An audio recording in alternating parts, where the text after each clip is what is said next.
Who needs an alarm in the morning when McDonald's has sausage, egg, and cheese McGriddles and a breakfast cutoff? Ba-da-ba-ba-ba. I am paging Dr. Chanda. I am the Dr. Chanda. And I'm a licensed clinical psychologist. Yeah. And welcome to the Paging Dr. Chanda podcast, all things related to the Black culture. The doctor in front of your name.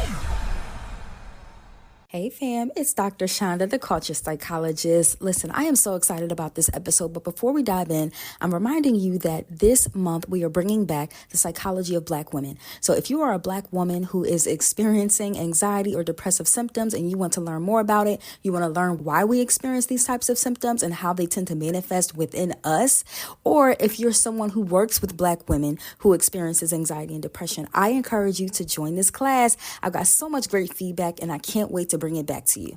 Hey, what's going on, everybody? You are now tuned in to the Paging Dr. Chanda show, where we talk about all things related to life and culture. I'm your host, Dr. Chanda, licensed clinical psychologist, and it is here where we encourage self-reflection through meaningful conversation. Y'all, I have a very special guest today, and I'm so excited to introduce y'all to my new friend. We friends, right? Be friends. Period. Okay, so we're friends. So I met this young lady at USC. So there was a speaking event, a panel about Black mental health, and she was so insightful. And she introduced this term called, y'all, check this out, hood PTSD.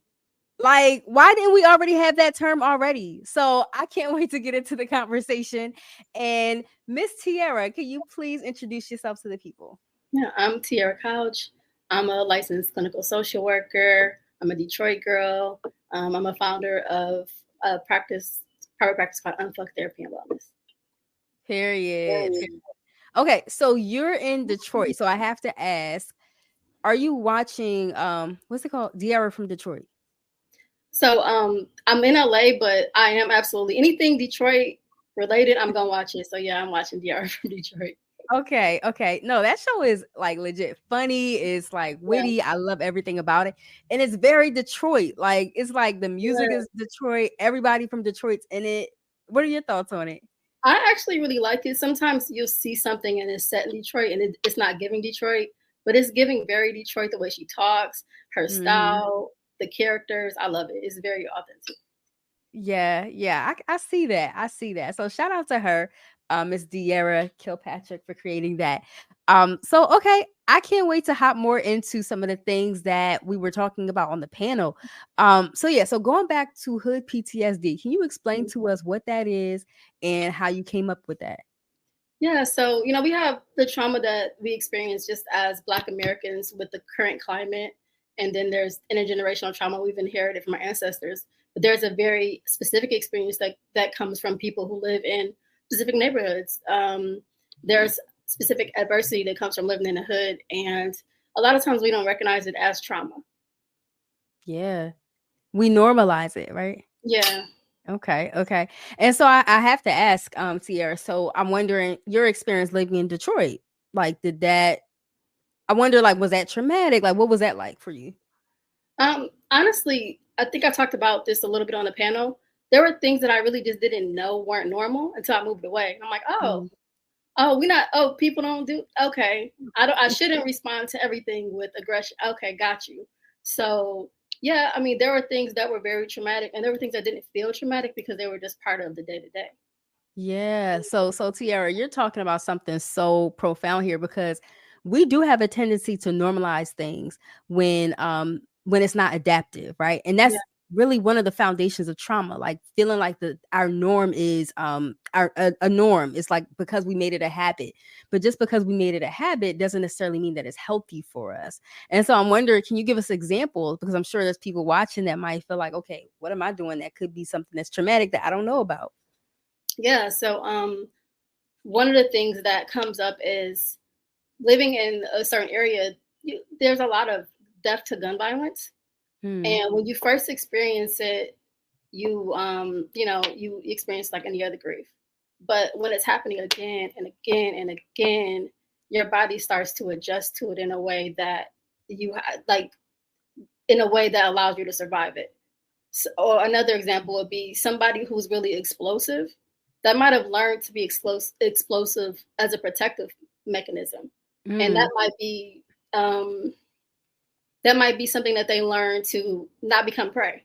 And that was a part of their identity. And that was a part of, this is how I deal with things. When really they learned it because they were in an environment that required them to learn that. Can you give us an example of that? Of like what that can look like practically? Yeah. So I don't know. So from me, where I'm from, like, if you can fight, that's a good thing. Like, if you can fight, that's you want to have hands, you want to be tough. That's a way to protect yourself. A lot of people will problem solve with what I learned was to problem solve with, if somebody threatens you, you just swing on them.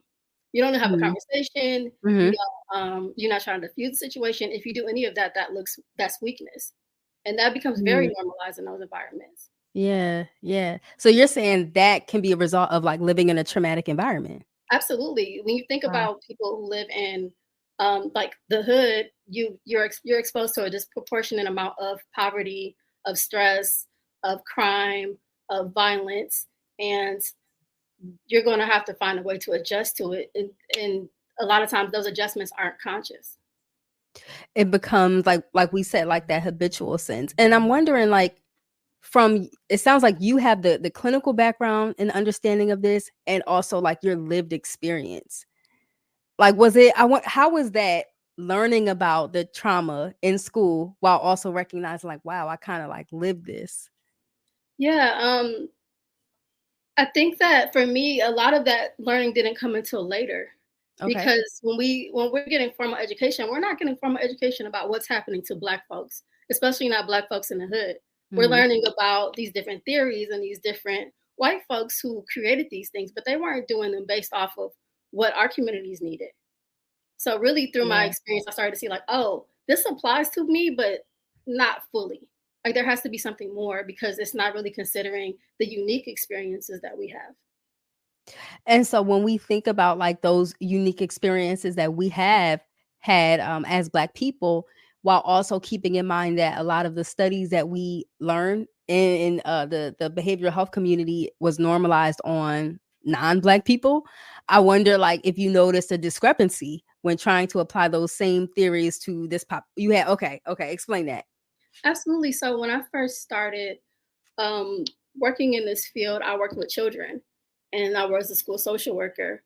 And a lot of the things that children experience that might be a trauma response, if they're a Black or brown child, it's looked at as explosive, it's looked at as oppositional, it's looked at as something to be criminalized. When in reality, this is someone that is in an environment that's responding to that environment.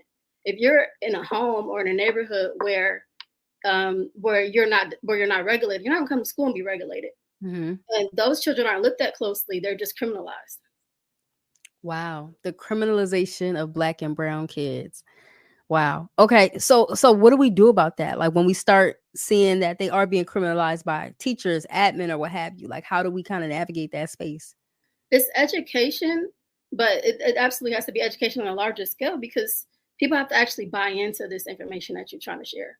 You know, when I was a school social worker, one of the things that I did to kind of talk about trauma and like the experience of trauma on learning is I gave all of the teachers the ACEs to complete, to look at all of their adverse experiences, all of their trauma, and they recognize, like, if you've experienced these things and they've changed you, why this little Black boy who his dad has been in jail his whole life, his mom is getting beat on, his neighbor is a crackhead, like, why doesn't he deserve the same empathy and understanding and patience?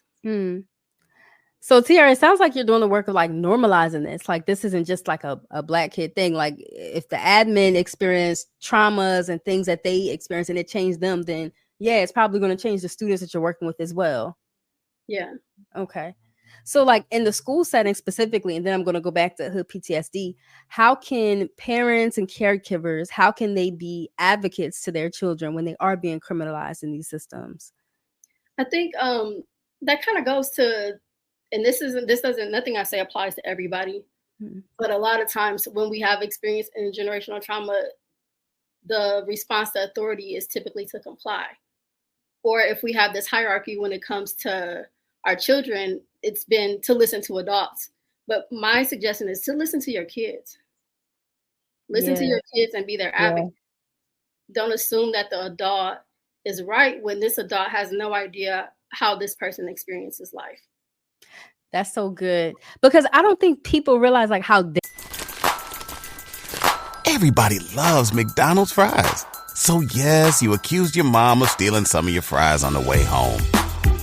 But the bag did feel a little light. Ba-da-ba-ba-ba. dangerous it is to just simply comply, to not ask any questions, and to just like accept the diagnoses or whatever it is that's being applied to us. Like, we have the right to ask questions. Yeah. I love the fact that you brought that out to our listeners. Okay, so going back to hood PTSD, I'm wondering, in your work with hood PTSD, like, how do you kind of help the people that you're working with? Like, how do you help them to recognize that what we're doing is not like maladaptive, is what we call it, or basically like this is not healthy? Yeah, starting with, how did you learn to navigate your feelings, your emotions, your behavior? Because there's something that happened, or something that that's something that was pushed on you that changed that. Kind of being able to identify first, what are the things that you adapted to? What are the things that feel genuine to you, and what are the things that feel forced? So when I think about, hood PTSD, and I think about a lot of people who have turned to crime for a livelihood, the reality is in the hood, there aren't a lot of resources and there isn't a lot of support. So when people turn to crime, it's not because, oh, you know what, I want to be a scammer. No, if I want to be the whatever man. No, these are the options that are available to me. A lot of people aren't looking at like the fact that people aren't inherently aggressive, dangerous. They're not inherently unalive people when they go into certain industries, but they've chosen that out of survival. And sometimes people need to understand that this is not who you are. This is who you had to be, or this is who you thought you had to be. Yeah, because I wonder, like, the type of damage that does when we do listen to society that does tell us that, Black people are inherently aggressive. We're inherently criminals. Like, it's just something that we do. It's black on black crime, if you will, was built on this very theory, right? Yeah. Like, when we internalize this, I wonder, like, how do you feel like that can impact us and our overall self-esteem? Look at like learned helplessness. We saw those studies where there's a dog that's been beaten and all these things happen, and you open the gate and they won't leave because they don't think they can leave. And that happens a lot in the hood. Sometimes when I go home, I feel like it's a time capsule. Like, things have stood still because people don't know what's available to them.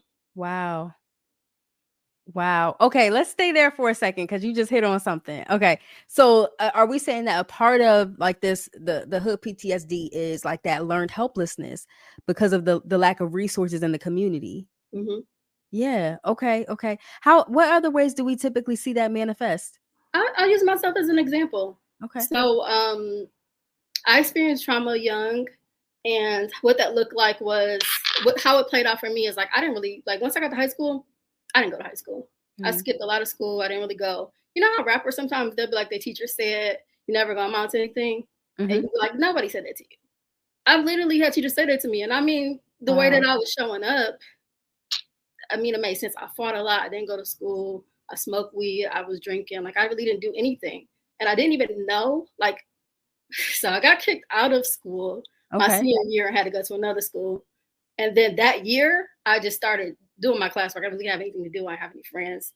Like, and so when I got to the end of the year, the counselor was like, well, what college do you want to go to? I'm like, college? Like, how would I even know that that's an option for me? It was never an option. It's not something that nobody in my family went to college. Nobody in my neighborhood went to college. And nobody in my school ever made me feel like I could go to college. And then fast forward, even going to college, I went to a HBCU for 1 year. And because I didn't have any resources or support or knowledge, I couldn't stay. I couldn't afford it. It just didn't work out. I spent 11 years after that being a stripper. And not because, like, and not to say that I feel like that I look down on that profession at all. I don't. But would I have chosen it if I knew that I had other options? Okay. Yeah, what you're saying makes so much sense.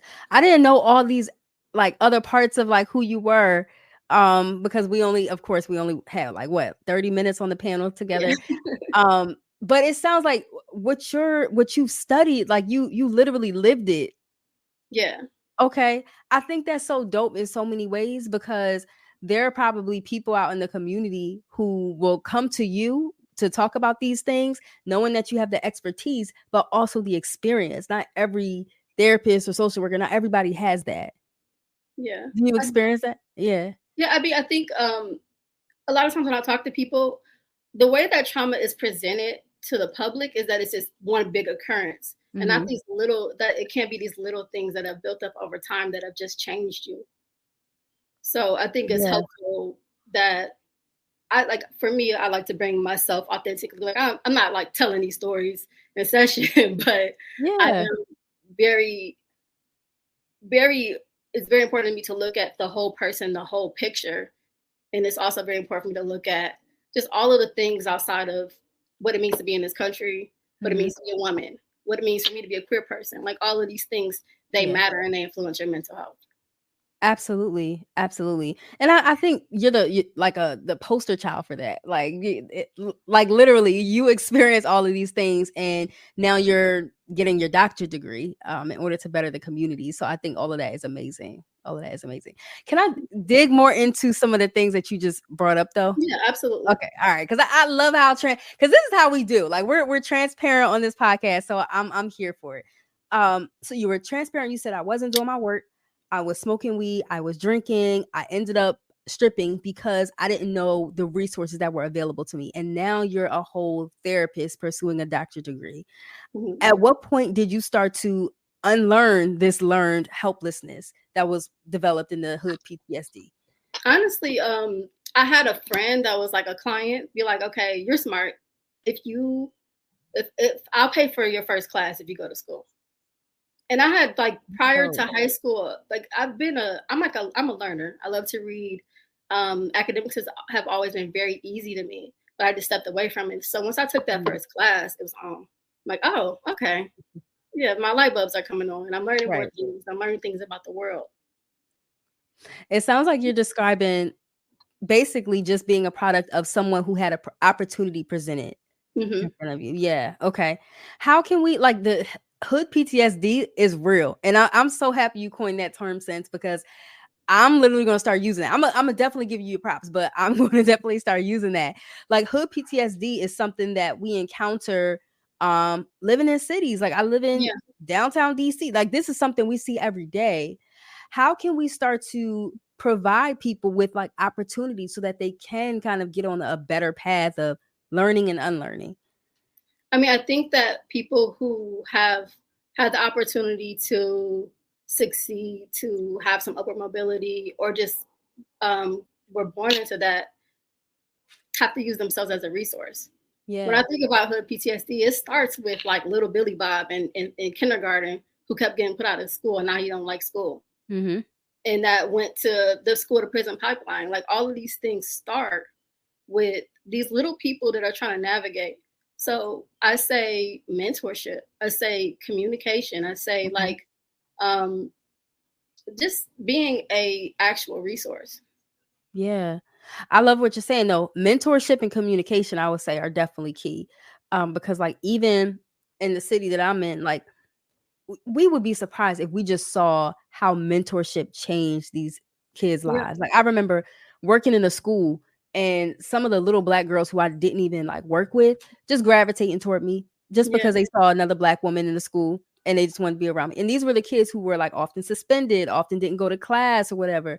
But because they saw me as that mentor figure, like they would just like gravitate toward us. And I think that's why like having more of us in the community is so important. Yeah, being a safe space matters.